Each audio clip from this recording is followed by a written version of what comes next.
Ky konsumatori, qysh po shihet është mbyllën për shkakun e borxhit, edhe që mbyllën na kemi çështjen në rjet, s'ka pagesa herë, borxhi u ka akumulu. Shkëputja e energjisë elektrike është njëra nga masat e cila përdoret për të mbledhur borxhet e konsumatorëve dhe për t'i obliguar që ta paguajnë energjinë. Energjia pa paguar është një barë e cila ndikon në furnizimin e lirë të energjisë dhe si rrjedhoi, konform ligjit, ekipet e KEC-it kanë për obligim që në bazat ditore të shkëpusin nga rrjeti konsumatorët të cilët nuk paguajnë energjinë. Konsumatorët janë të ndryshëm, por në një operacion të muajit janar, ekipet e shkyqjes kanë për detyrë të identifikojnë dhe shkyqin disa biznese të cilat kanë borxhet e energjisë. Mëngjes kolegë, kusaj se keni po shumë mirë, një mirë me shëndet.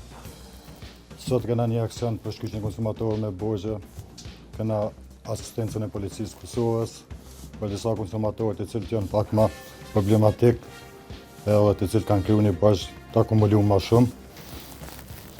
Na duhet të jeni përgatitur profesional për të vazhdojmë me shkyqjen e tyre. Listat e keni, misionet e keni të ngarkuar në aparat, vazhdojmë së bashku.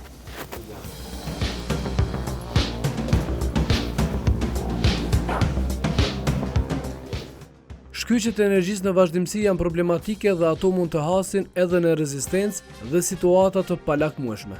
Për të shmangur çdo problem, ekipet e KEC-it shoqërohen nga njësitë e kontraktuara të Policisë së Kosovës. Caku i pari mëngjesit të janarit 2026 është një konsumator që me një kablo furnizon shtëpinë dhe biznesin në qendër të Pejes. Ky konsumatori, qysh po shihet është mbyllën për shkakun e borxhit, edhe që mbyllën na kemi çështjen në rjet, s'ka pagesa herë, borxhi u ka akumulu, edhe që është vazhdojmë.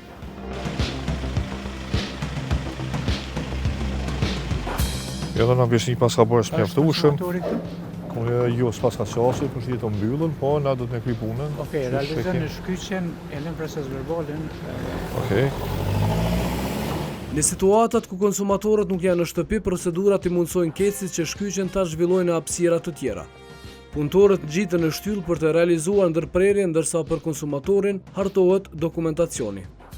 Sipas rregullit, ekipet hartojnë një proces verbal në të cilin konstatohet situata dhe njoftohet konsumatori për vendimin e shkyqjes.